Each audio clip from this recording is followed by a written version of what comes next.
I've got a gripe, a story gripe about like you've all Oh, got here we go. I story love gripe. I love Hayden gripes. I love when Gripes. somebody A new segment, drops the word Hayden gripe, gripes. You know, Gripes. they're really upset when they say I've got a gripe. fucking gripe because You can't find something like it pisses me off doesn't work. I find a better word. It's like it's a fucking gripe, mate. it's a gripe.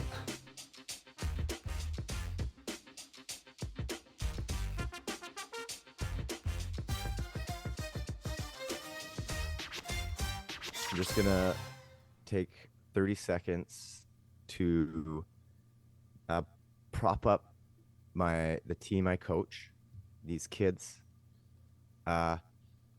because we just, as of last night, made it to the championship game.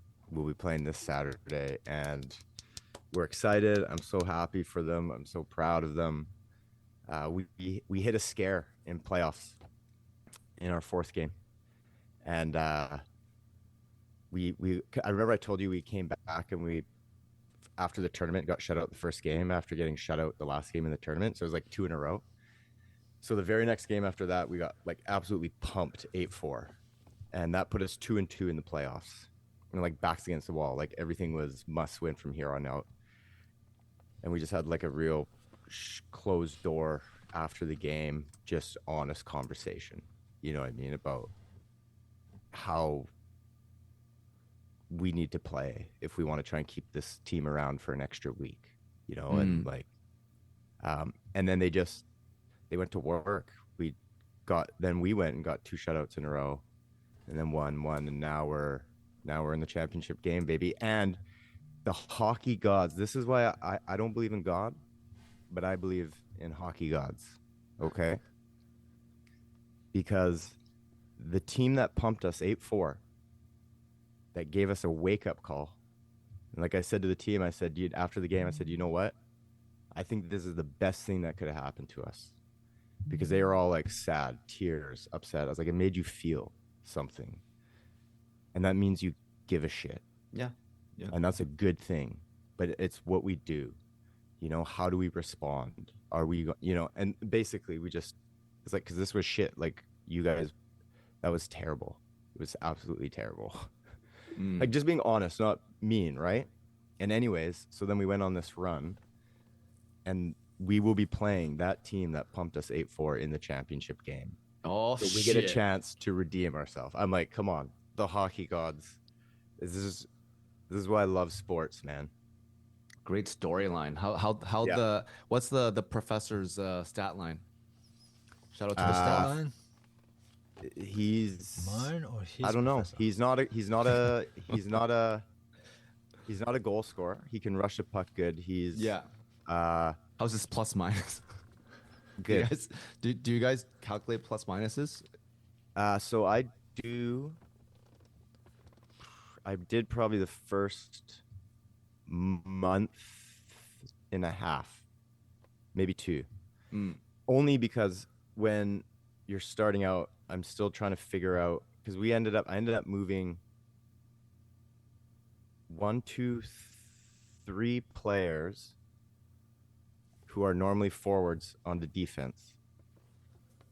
And so at the beginning of the season, when I'm trying to figure out lines and who should play where and who's like what line, there's the eye test, of course, but there's plus minus. So I would track every shot, every goal, like, and who got it, who was on the ice, and every goal against. And I'd try and record what the goal against was. Like, we gave up a breakaway, or, you know, it was a, you know, played well, whatever. It was a rebound in front of the net.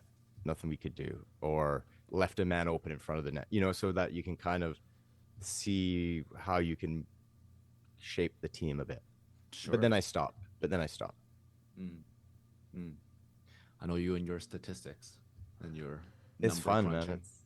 It's fun, yeah. I had a question. Anyway, so yeah. Oh no, you got to start.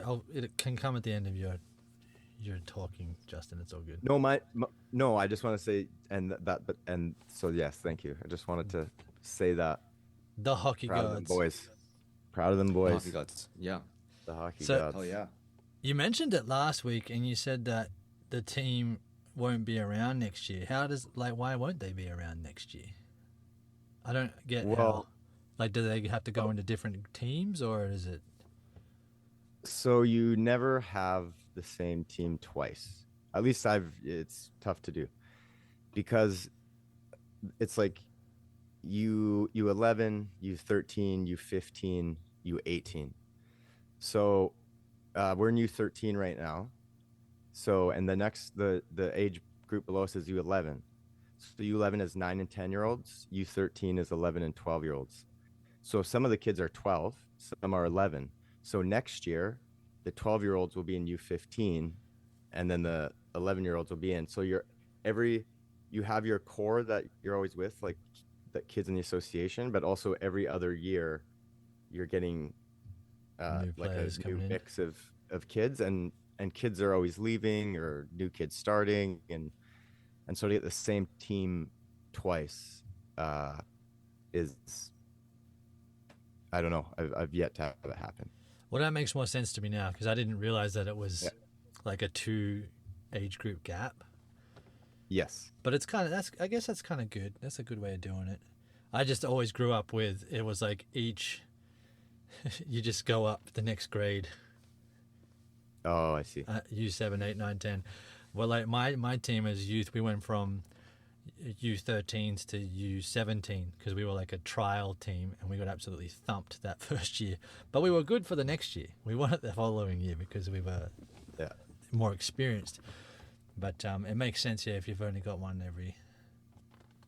to kind of have an overlap of group. Interesting. Yeah. Interesting. And James is going to play forward. Oh, he's coming out of goals? Yeah, he's hanging up the pads. And he wants to come out. Nice. So this is his final. Every year he's been goalie. We've made it to the championship games, so I might have to tell him, too bad. I need you. Stuck in goals. Yeah. I can't. Right. It'll be weird. It'll be so weird having a different goalie. Hey, I just want to give a update on. Yep. Tell me. The callback? So, from the callback. And. Yeah. Just say it. I'm shooting next week. Atta boy. Atta kid. Good job, man. That's right. White spot. Fantastic. More Thanks coffee. For your 2 lines. Thank you for your 2 lines. It was an interesting experience. I mean, I've done it before where you get paired up with random kids and a random wife and whatever.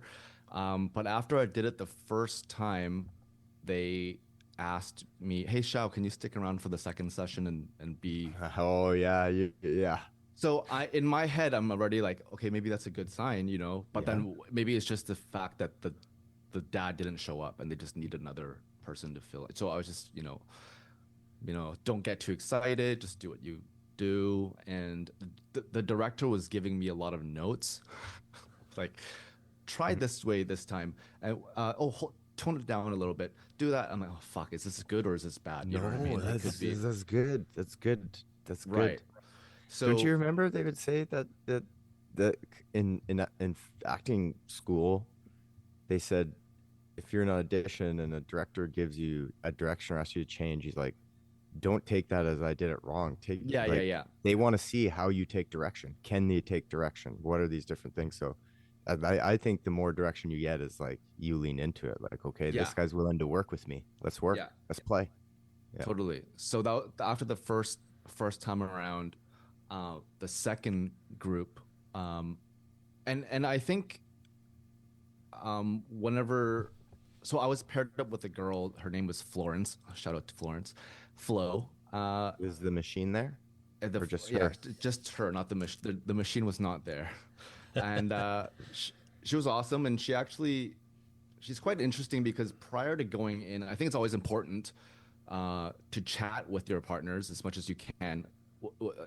You might have not a lot of time, but use that time to get to know your partners, especially if they're kids, because the kids are so tight and nervous, and so you kind of just want to build some chemistry, especially with the kids, and make them laugh or do whatever just to make them, more comfortable. because the more comfortable they are, the better they'll do in the scene, which then makes you look good too. Because I've been in scenes where the kids just give you nothing, and you just have to kind of, oh god. And so, just talking to Florence though, if she told me, it's interesting because she told me she doesn't have social media, and that she doesn't watch TV. She's been out of the loop, entertainment loop for years. And I'm like, oh, really? That's interesting. And then her kind of reasoning for that was because we were always told to go watch movies, go watch theater things, improv or whatever, just to soak up everything. And I guess she did that, but then she found that she was mimicking a lot. Like she said she was kind of losing herself, like what she can bring to the table, because she's like, oh, I'm gonna play it like this person doing this role, versus it made a little sense to me, but at the same time, I'm like, no, she's fucking weak, bro. yeah. So like, confident in your own shit, man. Like if you're like, oh, I got to do this like this person, then yeah. Sorry. It's just taking a cheap shot. I don't know this girl. She's probably lovely. You're like, but I hear that. I'm go like, Florence. You're fucking no, I don't. weak. Yeah, but I mean, I don't think I could, yeah, exactly. Go like, Florence is first. Like, I don't think I could do that just because. Yeah, I don't know what she does. You know, I don't know what she does in her spare time. But I like exactly. Movies, yeah. So I was just like, if you were like, I was just so shocked. Like, you don't watch TV. Like that's kind of my starting conversation point for a lot of things. So like, what are you watching now? And so I'm like, well, if you had to watch something like now, what would you watch? And she's like, well, I would just probably go back to my own comfort stuff, like Friends. I'm like, okay, fair. That's why she stopped watching. That's why she stopped you can only watch so many reruns, you know? And then she's like, I wonder if they're gonna have another reunion thing. And I was like, I don't think that's possible. And then she's like, what do you mean? I'm like, well, like Matthew, you know, like. And she's like, what about Matthew? Like, what Matthew? Like, is Matthew Perry dead? LeBlanc or like Perry? And he was like, what do you mean, Perry or LeBlanc? And then I'm like, well, Perry dies. So anyways, I'm gonna jump right into the I was wondering at one point, I was like, is this a seg somewhere? How's he gonna seg this? Like, Paradise was so good. I was driving home and I was thinking, wow, how can I fucking make Paradise into Chow? You're setting the bar, bud. Hayden missed it. Hayden still has no idea what we're talking about right now. I wanted to talk about something topical, but Xiao's already segued into the show, so I can't, because I can't backtrack now. So I'll have to hold off for another week. So it's all good. There's a time. We'll fit it on time. So Perry dies. So we are, ladies and gentlemen, we are in episode 3 and 4. There's 4 episodes out as of now for Perry Dies season 2. It's a funny accent you got there. It sounded Aussie. My mom Paradise. Disney's Paradise. Take a sip. You watching Paradise? Paradise. No.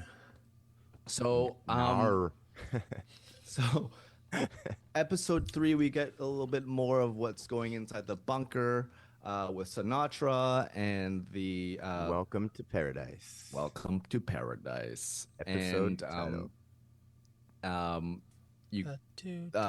what's her Annie and Professor X, they kind of develop a bond and the relationship grows stronger, and all the way till I'm just doing a quick recap where episode 4, where Annie doesn't make it through and gives birth. Annie days.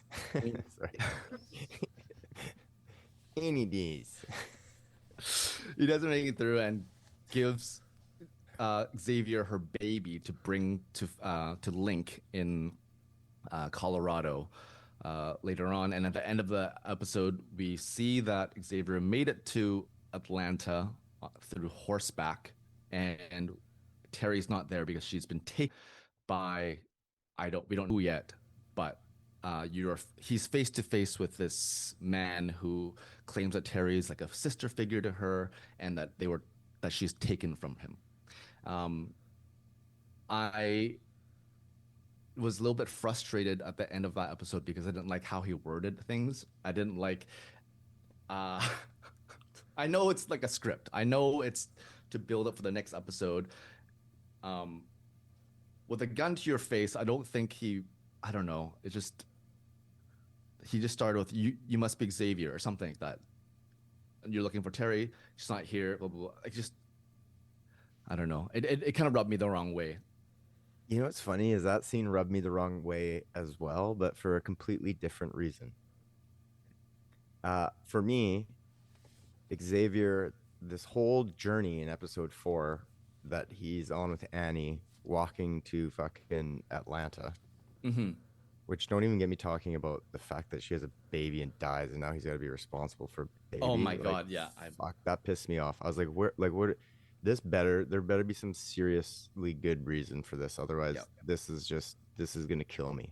Anyways, episode 3 I really loved. So, but I'm going to nag on episode 4 for a bit. Yeah, that scene bothered me because this whole journey they were on, X was all about, you got to trust people and trust people again and trust. And it was all this and no guns and saying hi and they. What's that? Yeah, he was like Lucy. Lucy. Yeah, she was being. Yeah. He was being howdy. a little bit Lucy. He did say howdy. It was very Fallout, that scene of them walking. I was like, oh, like had an image of the Badlands of Lucy and the Ghoul. Yeah. Right?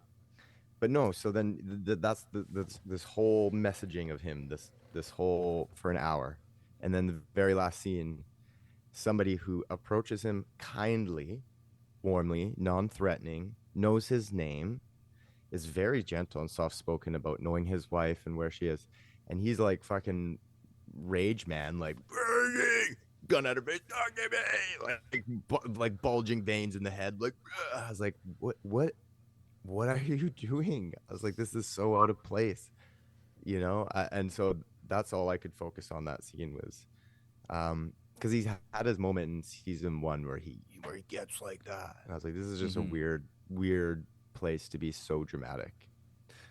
Can I also just throw in one little tidbit is that I looked up how long it takes from Nashville on horseback.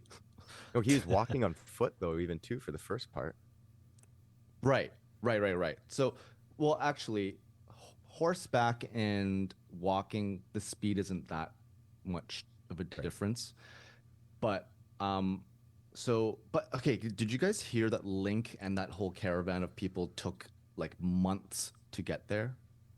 Well, yeah, because he, you know, in her monkey hole, and then she got pregnant, and they left. Sorry. I was listening to sorry, no. Listen, I was listening to It's Always Sunny in Philadelphia podcast. It's like the 3 of them, and they just sitting around chatting, and they were talking about bloopers, and they were talking about the scene where, and Charlie's character says that when the girl says, "You don't even know what a diaphragm is," like talking about the one in the chest. And he's like, "I know what it is. It's the thing girls put up their monkey hole so they don't get pregnant." So that was in my head. And so sorry, I had to justify why I used that. No, fair.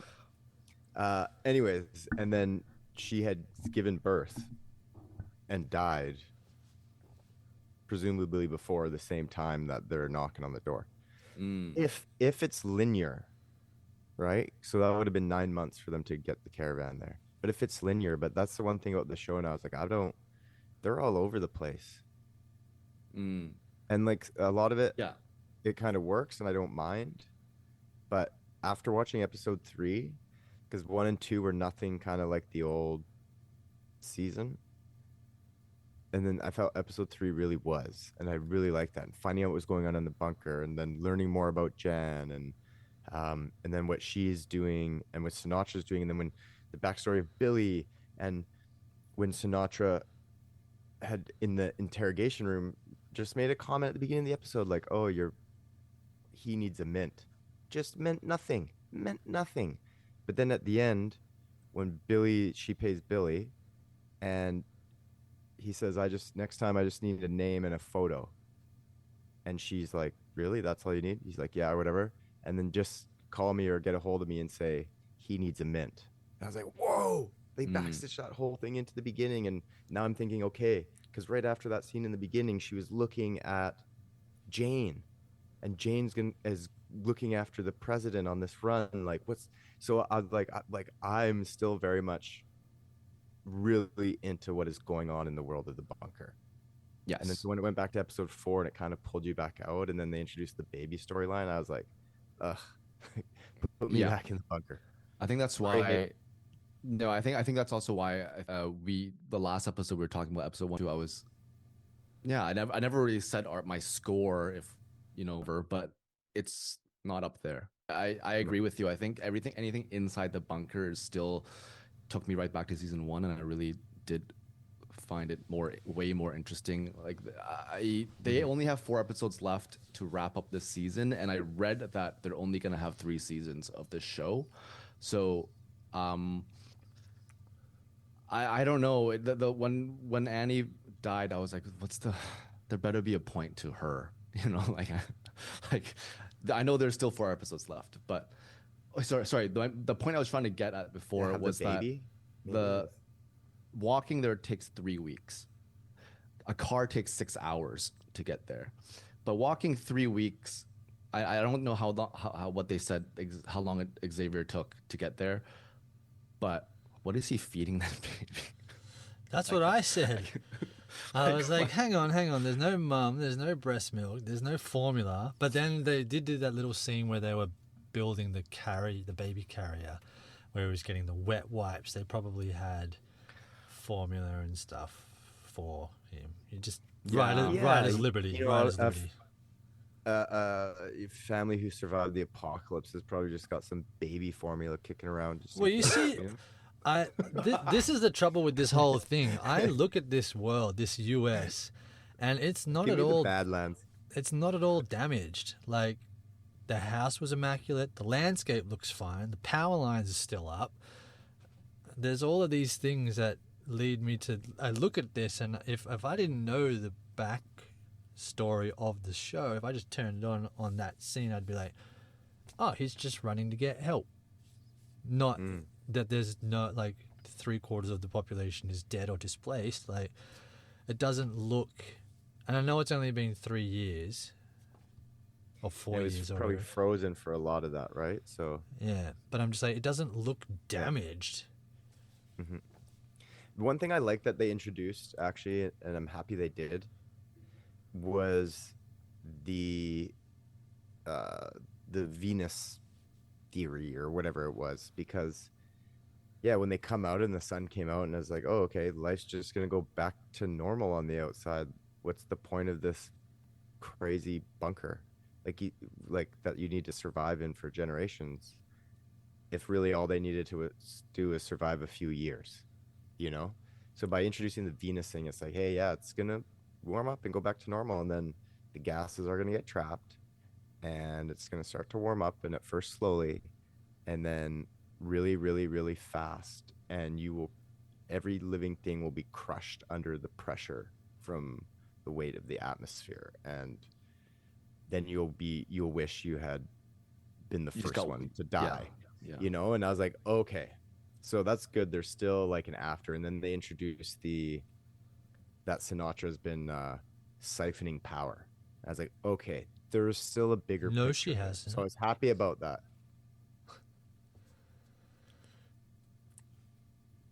That's right. I didn't say anything. That's a good point. That's a good point. I'm going to backtrack here to, you enjoy, Justin, the backstitching of the he needs a mint thing, right? Yeah, I loved it. Sinatra was shot by her. Why would she still think that she was working for her or be able to be an assassin for her? Like, because at the end of season 1, when he shot her, or she shot her, and Xavier left, remember, she went up to her and whispered in her ear, like, he was gonna blow your brains out. This is the way it had to be, or something. You're no good to me, dead. But that's like, making it sound. Yeah, well, that's making it sound like it's Jane who's in charge, not Sinatra. I Yeah, mean, it was like more of a Jane, threat. I feel the way like she they're said it too, right? it was, and who knows, maybe when they just needed to end it, that was a dramatic way to end season one. And maybe the writers didn't know what, or who knows, maybe, I mean, they're clearly still working together. Maybe Sinatra doesn't know. Maybe she's playing the long game, There's a whole bunch of things that are or interestingly, does know. yeah, coming about. So we see, so season one, right? We have this paradise, this utopia of 25,000 initial humans. Mhm. No real law enforcement. There is still, of course, the president and his secret service. But now, all of a sudden, season two, we have heavy police force. We've even got military by the looks of it, underground jails. How many people are actually in this dome? And then a big begs the question, is Sinatra devoting power to either a completely secondary city that's underground that has all of this extra, military power? Or is her son still alive and she's devoting power to keep him alive? I'm just like, it seems like, I get that TV shows have to do this. They have to expand the world. Yeah. Much like how I wonder if it's like a, oh, sorry. No, you go. I was gonna say, I wonder if it's like a thing where, because when you first go there, it'd be terrifying. The world you knew it is over. Holy fuck, you're living in a bunker in a cave with all these people. If you had all these like police presence and heavy military presence and all that, if it's not going to be good on the psychology of the people that you're trying to make them feel like this is a home, and you know what I mean? Yeah. Whereas then when the uprising started, it's like, okay, and then the call to action, the people that are also maybe there militarily, just living as civilians, or They get I mean, I don't know. I'm just saying that's a way you could justify it. they get the code red text message or something. All right, it's time to switch into paramilitary. Speaking of code messages, like when, oh god, I forget her name, the lady that Jane killed at the end that was looking after X's kids. Well, you guys frantically try and remember as well. Is it Robinson? No. Yes, that's it. Is it? Nice. Okay. Good job. Yeah.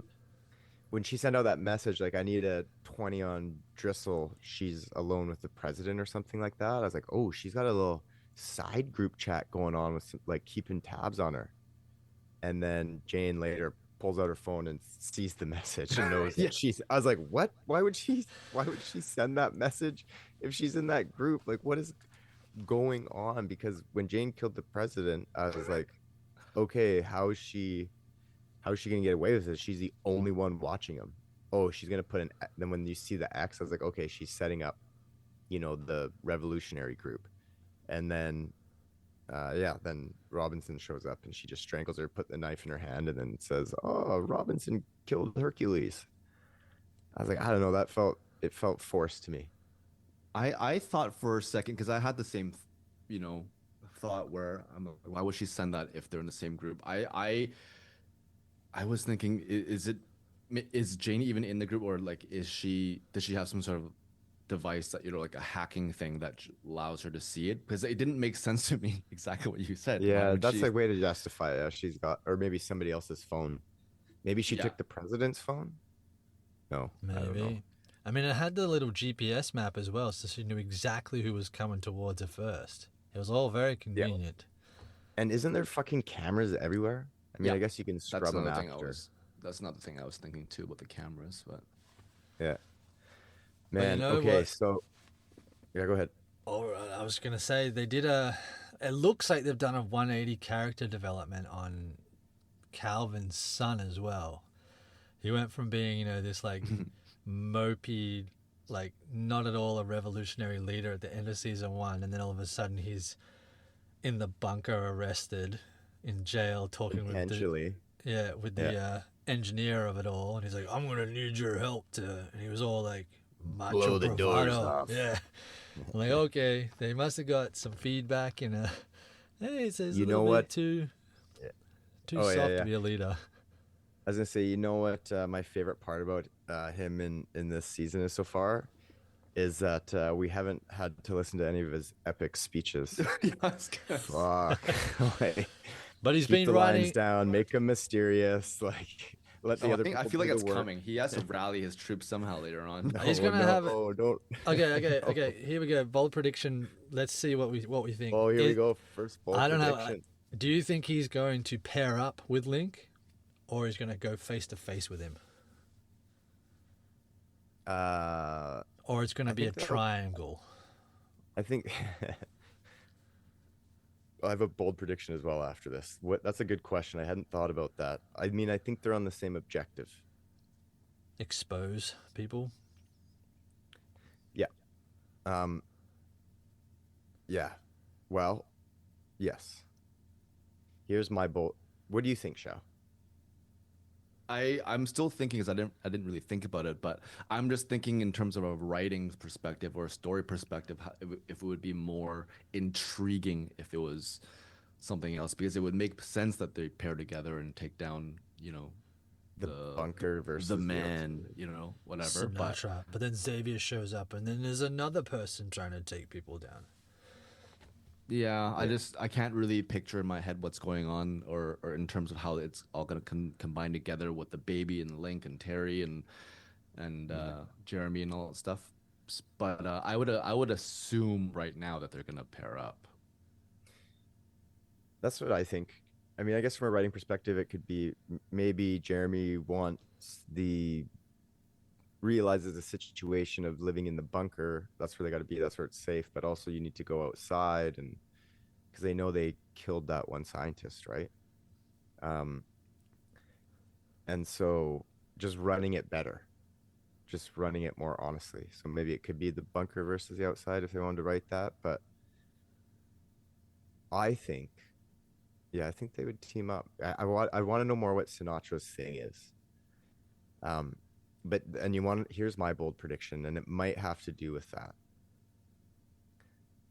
Okay, so we know that Link and his group, they're going to the bunker for one reason and one reason only, and that is to kill Alex. So I've been racking my brain. Yes, so I was listening for every fucking name, every time a name was mentioned, every time. Because, they did this thing with Clue. They did it with the librarian and the fucking candlestick in the first season. And there was only one time the name Alex came up. And I was like, huh. And it got me thinking. So I want to know what you guys think. When Billy meets the guy in the bar, chums it up with him, gives him the contract to sign over the company, says, this is the easy way. You think he signs it? He just wrote his address down. I thought that was weird. Billy shows up later at the address, his house. He's there, watering. Billy puts the silencer on, walks in the house. The guy left the door open. I was like, why the fuck is this guy? This guy knows there's this guy out there that's got a gun and wants to kill him. Why would he leave his door open? Well, he wants him to walk in. That guy, who is the smartest student of the guy that owned this company. No, sorry. He was the guy that owned it. His wife's name was Alex. And so I was like, okay, you see him inject her and you think he kills her. And then Billy kills him. And this whole time I was like, he's talking about, do you think you're here for a reason? So he brings it up at the bar once. It's kind of just an off the cuff statement, but then he mentions it again later. And to me, I thought, okay, that's interesting. They've chosen to put this in twice. But then he doesn't really say anything after that. He goes on about the story about you can choose for it, like, 50% chance of rain also means it's 50% chance of sun. Well, he's choosing sun. Billy kills him. And so I'm like, what is the reasoning Billy's there? He sees that guy when he's leaving, the student, and says, you don't know, this is your lucky day. Because all the guy that owned the company, who was just killed by Billy, said was, please don't hurt the kid, So I'm like, okay, there's the name Alex. they're mentioning a purpose, a reasoning for him being there. And this guy accepts his death. So I think there's something there, but I don't know what it is. But I just feel like that was revealed for some reason. Maybe it's just like they were trying to do some dramatic writing. It could be nothing, but just like the name Alex is what triggered it. That's when I really started paying attention about all the conversation that he's had with this guy at the bar and here, because it's like, okay, now I have a name. So now I'm really trying to dig into that. But I don't know.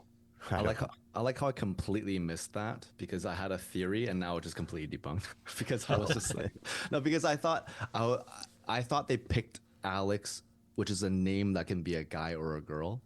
And so I thought, huh? And it was a girl. So I assumed the whole time that that Alex could be Jane. Okay. Just because you know she probably doesn't even have, we don't really know her real name and whatever, but yeah, that was, I had that thought cross my mind, but it still could be like this could have nothing to do with it. But it was the only time I've heard the name Alex, and it was only once. Right. Do you have any thoughts, Hayden, on who your Alex could be? I mean, not your Alex, but who Alex in your mind could be? Well, do we know what the Scandinavian European scientist dude's name is? The guy that gets arrested. Do we know his name? The guy that created the whole thing. It's not Alex. I think it was said before, right? Yeah, Wasn't it said before? Maybe just his last name. I don't know his first name. That would be like one that would make sense. But who's obvious. The one that came up with this? Yeah. But I don't know. I guess if the outside people don't know, because I don't think he's a bad person, though. That's the thing. No, he just had the technology, and obviously the billionaires bought it, and that's true. He clearly knows the design. Yeah, he clearly knows what everything that has been done because he's so angry against why it's been done. Yeah, and yet no one seems to ask him, "What do you know?" They're just like, "Get him out of here, arrest him." I'm like, the dude knows where all the power's going. He knows how many levels there are to that place. He probably knows how many people are there. I feel like he's a dark horse that hasn't really been tapped into yet. He's just like the angry scientist because they're not doing the humane scientist thing with keeping a colony of human life alive. He's just like, you're doing this to your own. He does. Yeah. Because they make a point when Sinatra is talking with old mate in the bar about how to fix it, and he's like, "You billionaires think you can buy everything, and this is the one thing you can't buy is time." Mm-hmm. So they're like, he's just a scientist dude surrounded by billionaires, and he's like, "Fucking listen to me, you can't turn the heat up. You can't do this." Yeah. Why not? Just arrest him. I'm like, let him talk. Let the scientist talk. Isn't that a different guy, though? It was a different guy. I just was making the connection that the billionaires don't listen to the science dudes. They think that they can just do their own shit and things will be okay. But here's the thing. Do you think Sinatra, when that professor, the guy who revealed to her like what's going to happen to Earth, when he said that comment about time, like I feel like that's because there's another phase to this we've learned. The bunker is just kind of like, it's like Fallout, like phase 1. The phase 2 is happening. This is true. So I wonder if that has to do with something about time. We also haven't seen all characters yet because the dad was like, "I need to introduce you to some new people." We haven't met those new people yet. There is a theory. Or maybe I did some reading. There's some reading online, but we still don't really know the connection between Xavier and Link. We do know that they share these dreams and visions that they see each other, but they're kind of blurred. It kind of overlapped in a way, and kind of makes it seem like it's two different. People are saying it kind of looks like it's two converging timelines. I don't know if you noticed, but it's kind of, you see Xavier's face, but there's another version of his face kind of slightly off. Oops, my hand is up, slightly overlapping a little bit, and so there's a theory which I don't know if I like, is that there's some sort of time travel stuff involved with Link. Also because his name is Link, that's named after the main character in Zelda. And there's, that whole game deals with time travel and stuff like that sometimes. So I don't know if I like that. Well, because there is a couple moments where I had, and I think they're wrong thoughts. But there's a few times where it happened, I was like, oh fuck, is Link like, because when we see after Billy kills the guy who created this unknown technology that we're yet to find out about, that obviously Sinatra now has, when he leaves and he runs into his student, I know the hair is different and stuff and he's clean shaven, but there's moments where I see Link now that he's got the beard shaved. Now his hair isn't like pulled back, like, because it's longer, right? Like the student had it like pulled back, and now we see Link, but the hair it's forward. He's got a beard. I'm like, is that do I see resemblance? Like, I think I wonder if that might be Link. And then he would know about, and that's why he would know about the underground bunker and all this stuff. There's also some, I don't know. I'm just throwing it out there. There's also some people saying that it could be, if it is the time travel stuff, that Link could be like in a parallel son. Yeah. So he's the father to himself, sort of like a Hayden, Futurama thing. I don't know how the father to himself. Yeah, right. No, if he was like the baby that Annie had is Link. If he's a time traveler. Oh my god! I went full Futurama. Yeah. I don't know. I don't. I don't know if I like the idea of them incorporating time travel into this universe. So I just kind of feel like another season. Yeah, it kind of just takes it away from what appealed to me in the first season, which is just everything inside the paradise, the bunker, is kind of like a lie. There's conspiracies and all that stuff. I like the cracking down on that kind of stuff. When you introduced Annie, they dedicated a whole episode on, and then to kill her off, your character you killed 2 episodes later. 2 episodes later, and like I said, the main point is now he has to take care of a freaking baby and find the father, who is Link, who's also tied into the main storyline. But if they gave her a whole episode and none of that really matters later on, I'm going to be annoyed as fuck because I don't know. I still think it's just like, what's the point right now? Let's go. Let's play in the mud a bit. What if the baby's not Link, but what if the baby is, I don't know. Oh, I guess we don't know that Alex is actually bad, but maybe Alex isn't that guy's wife. Whoever, it doesn't work, because if it's a natural disaster, I thought like maybe the baby is the person that brought on all the bad, that and all the shit that was brought on X's life, say, and then he finds out at some point, like when all this time travel stuff is revealed, and he's grown attached to this baby, but this baby actually, if it grows up to be older, is the one that is going to do bad things or something, or you know what I mean? Like, and now he's faced with this decision: do you keep the baby, or do you kill it? Kill it.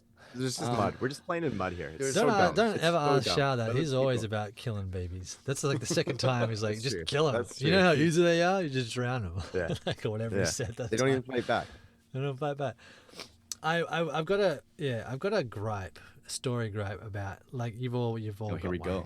I Story love gripe. I love Hayden gripes. I love when Gripes. somebody A new segment, drops the word Hayden gripe, gripes. You know, Gripes. they're really upset when they say I got gripe. a fucking gripe because You can't find something like you pisses me off doesn't work. I find a better word. It's like it's a fucking gripe, mate. it's a gripe. I Gripe, say mate. it's a gripe because it made me emotional, and I'm really I was probably either really tired. But anyway, it's Annie's character. Okay, so yeah, like you said, we got a whole episode on her, and I feel like it's bad writing. That's my gripe. Whole episode on her, and then we get 2-3 episodes in, and we already discussed last week about why she didn't leave straight away, and then all of a sudden she's knocked up, and then she decides to go. Then it all happens, and then she figures out that she's like at risk of, bad birth, and of course it was, and she dies. And I was like, what? Like the whole thing, like why would we waste the audience's time? Like you've already said, getting to know this character. She already went through a death with her friend, and then all of a sudden she's just like accepts her own. Like it really bugged me, but it was a very poignant scene with Xavier that I thought was. Initially, I was like, how do they have such a bond? But then you think about it, the same thing sort of happened in Fallout. It's like, how do you develop a bond so quickly? I guess at the end of the world, there isn't that many people, and you haven't had human contact for a very long time. Of course, you're going to make bonds quickly. So I was okay with that. But if I would just wish they would have showed more of their bonding. Xavier's already done that once with a character that we haven't even mentioned yet. The sexy Dr. Sexy? Dr. Sexy is back, and I think Dr. that Sexy. she has more to do with hidden stuff as well than we know, because she's interrogating people, and so she was a step in line with the president. Which another question: who's going to be the next president? We've had one get killed. Well, we've had 2 assassinations. Is there a third in line? Or is this a power play for Sinatra to be like, you know what, no more presidents. I'm taking control. I love that they're keeping like in line with probably how an underground American civilization would be, with just like president after president getting assassinated, like yeah. Because the new Sorry. so the new president was like sidebar. yeah.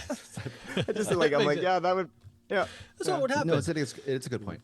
It is a good point, because it's a power struggle now. It's like, well, exactly. the guy that was president on the outside with his, what did he say? Chill bruh or whatever. Yeah. What did he say? He's a young president. Dude, bruh, chill. That's how we talk. They also so there's another. I'm just throwing theories out here. So we have a whole thing in the 3rd episode with the first child born in the bunker, not conceived in the bunker, but born in the bunker. Yeah, but I thought that was a hack. Yeah, I'm At like, least what make is? it conceived there? Yeah. And I'm like, at least I get it. You want to say that life is thriving underground and we can live in here for 30 years, which is what we're assuming the timeline of the bunker's life is before they have to go outside. And now we have Which another is crazy because when I heard that number, I was like, well, Sinatra knows that it's not going to be livable. Why would she only build it for 30 years? True. With the Venus effect. Unless that's a time frame. Then she got the technology, the unknown technology we don't know about. Cryo freeze. Yeah. And then and then I know that the writers are probably trying to make parallels. So we had a first baby born in the bunker, and then Annie's baby is like the first one, in inverted commas, born outside, which obviously wouldn't be the case, because I'm sure there are babies all across the US born outside in this wasteland. But are they going to go full sort of like Matrix 2 and 3, where they go away from the main and try to go to biblical with their storylines? He's the chosen baby. I think the time travel is, while in theory it's a fun idea, I like Paradise for the fact that it's set in what we would deem reality. Like, we could foresee this. It's not hundreds of years in the future. It's literally like this could happen in, the next 20 years. To then throw in, we've developed time travel and we'll Kyle Reese this back and I'll birth the savior of the world with some random woman that I'll find at Gracelands, Yeah. It doesn't seem fitting for how they've set it up in season 1.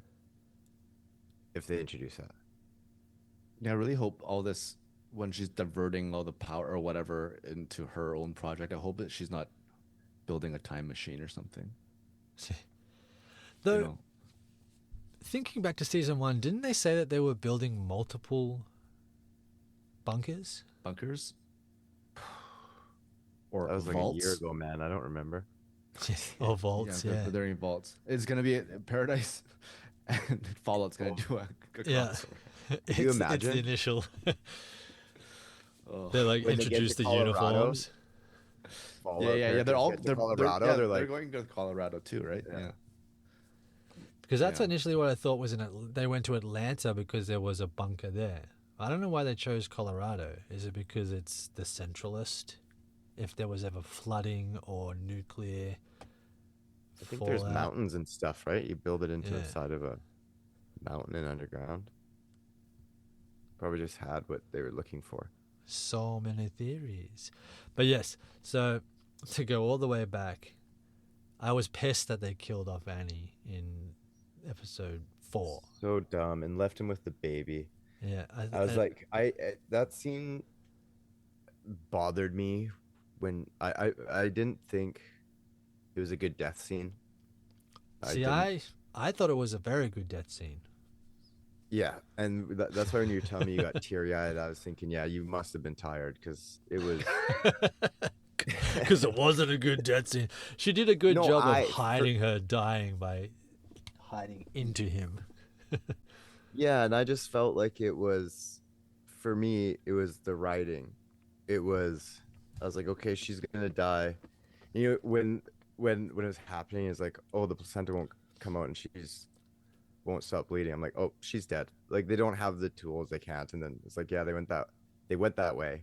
And instantly in my head, I thought, well, the baby should just stay with this family, but fucking Xavier is probably gonna have to look after it and take it with him on this journey now. And then so that's in my head, and then that scene's like playing out, and she's like, you have to take the baby. It can only be you. And she's like grabbing his face. It can only promise me. I was like, fuck you. Like, this is I just got dumb. a picture of how you would be as a stage actor, Justin. It pissed me off because I'm like, oh great, now he's got a baby with him. Like, yeah, what is happening? I don't like how she put that on him without him agreeing, and he's like, it's a promise I can't break. It's a promise I can't break. Fuck like, that. She's dead. Break that promise, man. Yeah, it's all noble and stuff. I'm like, I didn't agree to this. I'm trying to look for my wife, and she wasn't gonna let me in the first place. We're not going to Atlanta. We're going to Colorado. I'm like, what the fuck? I know things changed after, but still, I was just like, I can't. And it's gonna be dangerous we want to just stay with the family. I mean, yeah, you want to bring it to the husband, but how much formula do you have? Yeah, exactly. It was a plot. It took them 9 months to get there. It was a plot device as well, though, because you see, the horse wouldn't leave Annie's grave, but it only moved when it smelt the baby, because the baby obviously is part Annie. So he would have been walking to Atlanta without the horse. Yeah, or they could have left that horse scene out and fucking axed him have to look after the baby scene. That would have been a lot better. Would have just been when she's like, scene, but now I got to do a season of him with a baby on a horse. It's like lone wolf and cub. No, that's what they're going for there. Hayden, you could do your best sell job. I'm not buying it. I'm not. Season 3. Maybe I'll go back. The baby is a toddler. Yeah. Oh, can't wait. It's like, you can hunt now, kid. You're 4. Go get a squirrel. Oh man, it's funny because there's so much of this show that I really like. I really do, and I really like season 1. And there's a lot of not necessarily the first 2 episodes. Like I said, like in the early ones, I liked the introduction of the Link character and that storyline because I'm like, okay, that's interesting. Any character, okay, they're building her up for some reason, and then they kill her off, and there's this whole outside thing and outside the bunker thing. Like I'm really just more and more not enjoying it because Link's at the bunker now. That's like what I was most interested in the outside world was Link. Now he's at the bunker. And then the stuff in season 2 that's happening in the bunker, I'm really interested in. Like we're getting these new storylines that are happening in there. I'm liking that they're really building up like, the revolution. They've gone. He's got himself caught to go see what's going on in this hidden prison that people don't know about. Now the kids, X's kids, Robinson, well, Jane said she did knock her out. So I wonder what will happen. She'll be framed and in jail, or maybe she's dead. Either way, the kids now don't have anybody but themselves. So, like, what's happening in there? Like, I'm in. Like, give me more of that. But then there's this other side that they've introduced, and I get it. Like, at the end of season 1, when he flies away, we're like, oh, we're going to get to see what the outside world's about. And that was exciting.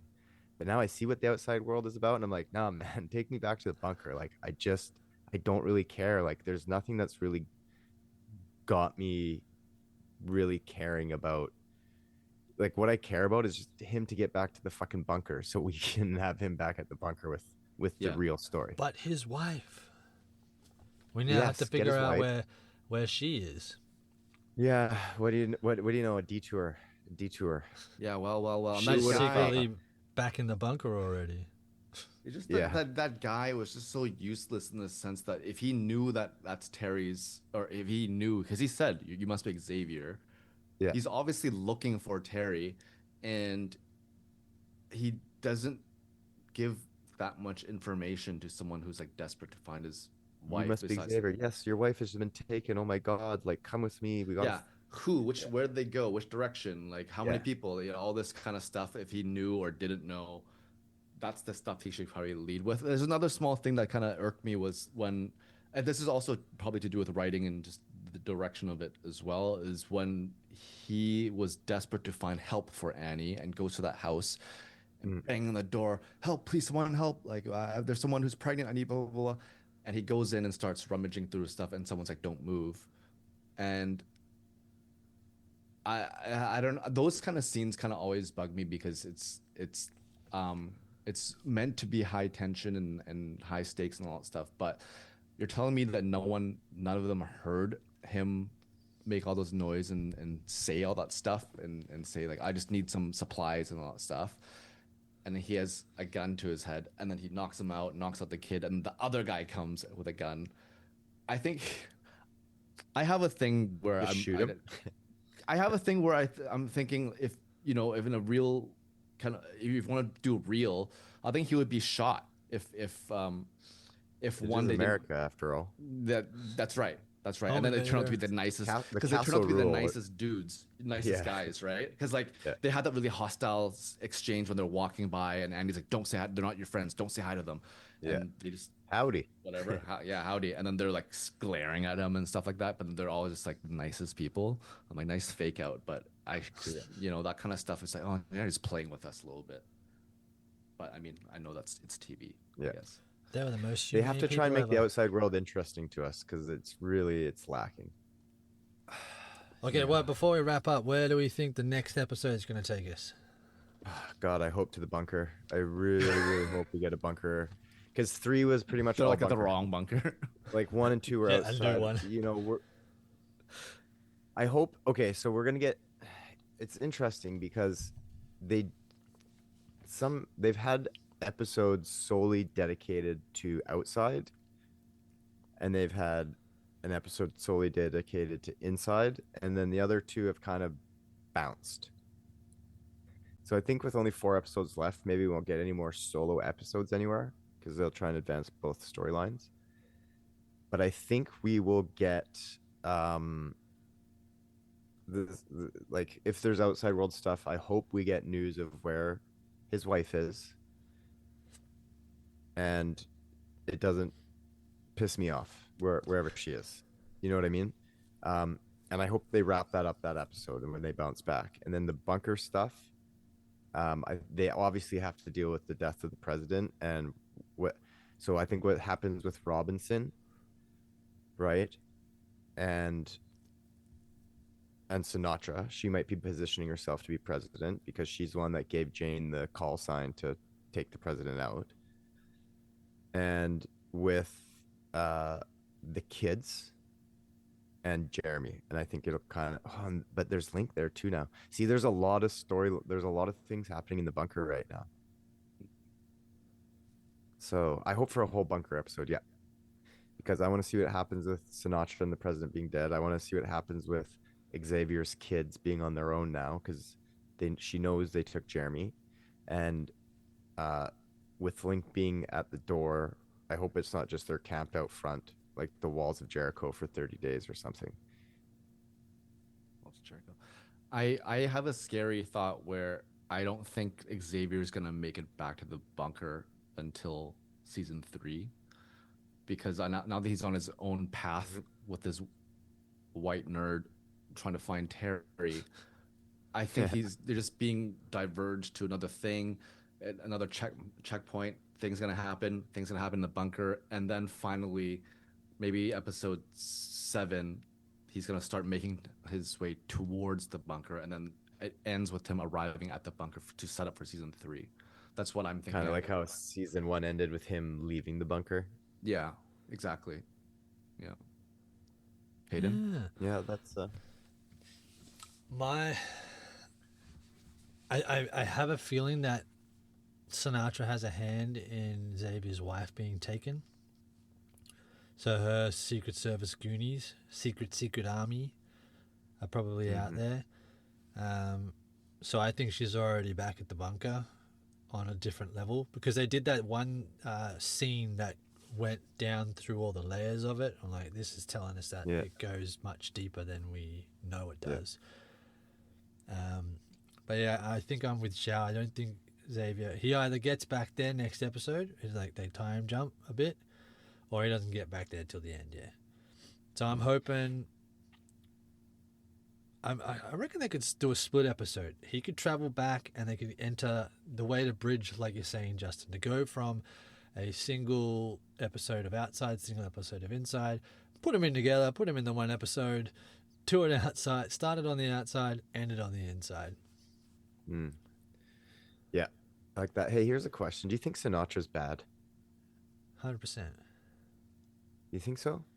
Oh yeah, she's playing God because she thinks she has something owed to her because, like, life took her kid away, so we think. So she is just trying to control the variables. That said, really quickly, but she didn't have to choose to fucking save the world. No, she's doing it for her own good. What? Yeah, but yeah. And the way to do that is to get powerful people involved. So you get the president and that whatnot. I think it's self-fulfilling.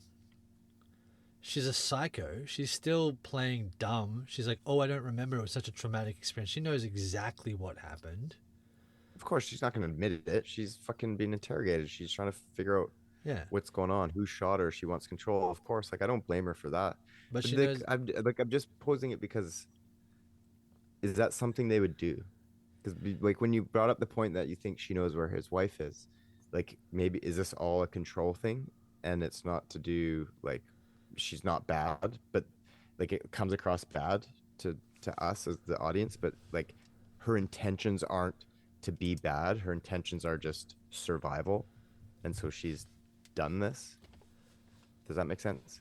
Yeah. Well, I feel like, so like we always say, the best written bad people are the ones that think what they're doing is good.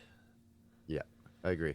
So I think she thinks that what she's doing is good, but she's doing bad things to get that good. She's getting people killed for sure. Like she's Thanos. She's Thanos.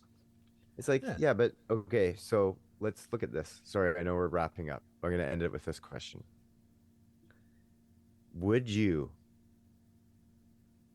if you had information and you could save initially 25,000 people, but ultimately humankind, how many lives would you be willing to take to achieve that?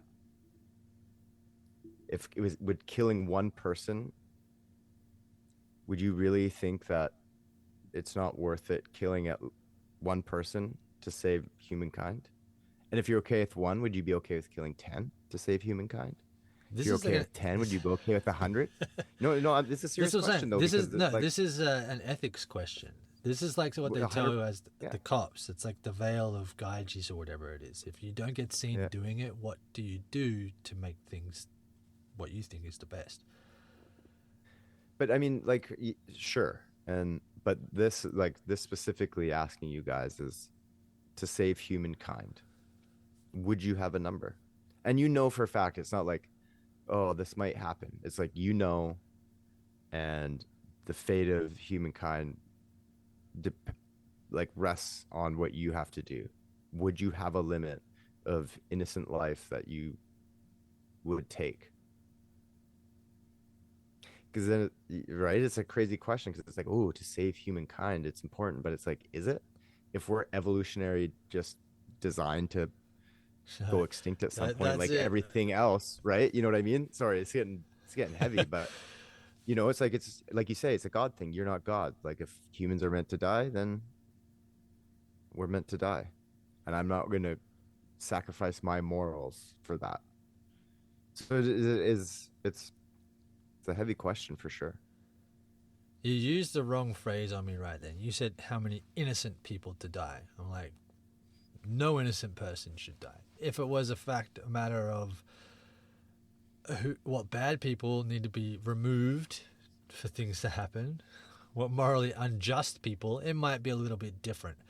Because putting yourself I think, yeah. I was gonna say, I think in just people, then take away the word innocent, because what is innocent? You say bad people. Well, who gets to define what bad is then?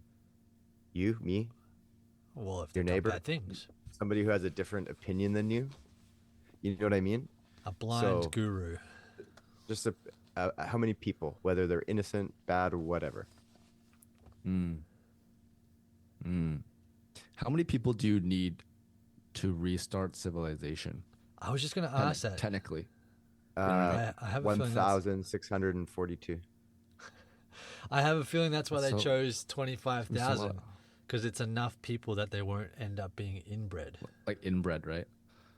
Well, because they talked about how the lady, when he had the detour at that house, she said she was reading that book about this volcano that erupted and wiped out mankind, and there's 1,000 people that survived. And now, how would you ever know those actual numbers, I guess? I think my number would be shockingly high if I know humankind can survive.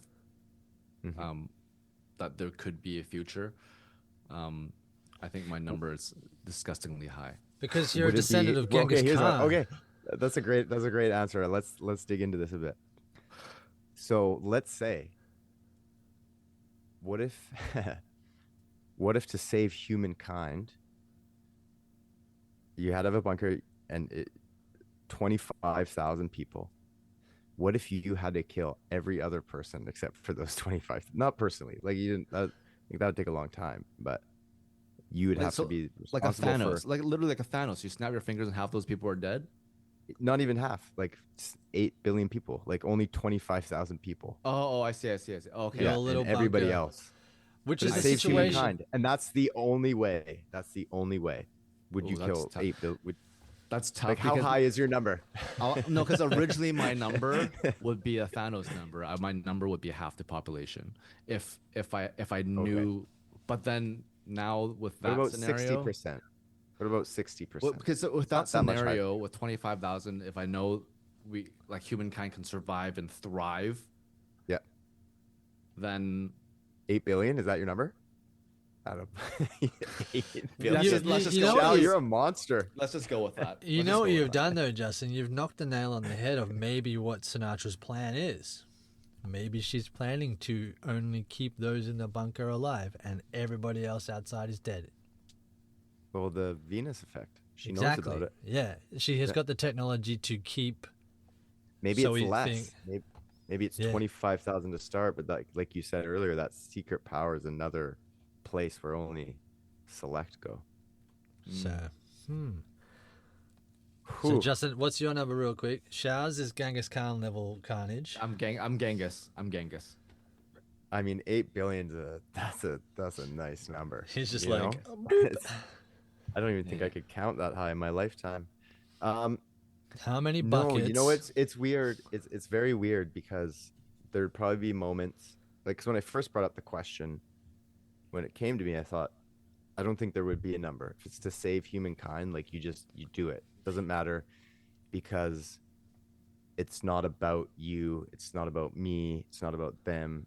It's about survival. It's about the species. It's about something so much bigger than yourself that you can't think of it like you gotta see the whole thing for what it is, not this small part of it.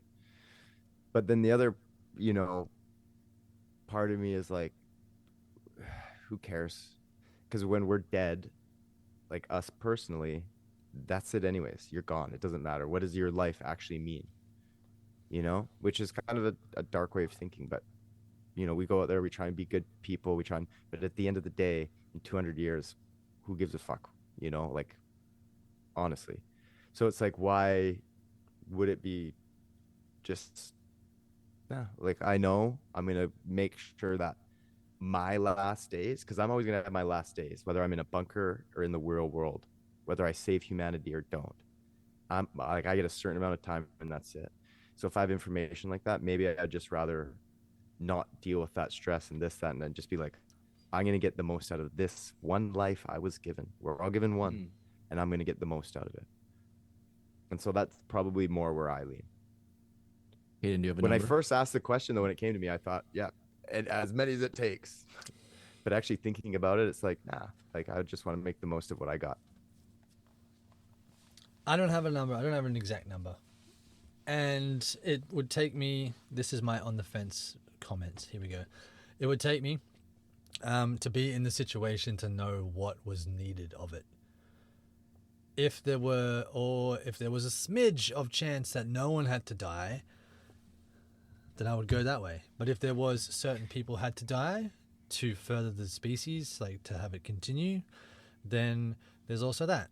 And then to go off your point, Justin, to be remembered, you could be the one that made the choice to do that, and you could be either seen as a martyr or as, you know, as a saint. So But that doesn't affect me. I'm dead. You know what I mean? know. I'm dead. But Okay, your so descendants, that's like, what I'm saying. Like there's no you real, personally, yeah. like, And it also depends on your spirituality. If you believe that you're lights out, Sure. that's it, you're done. You don't remember. You know, no afterlife, no nothing. But that's me. That's my on the fence call. I wouldn't know until I was plonked in the situation. Okay, well then I'm gonna ask this one final question. What if it was, Shao, what would your number be if it was only babies? I'm kidding. We're gonna wrap it up there, people. We don't need to hear Shao's answer. Thanks for tuning in.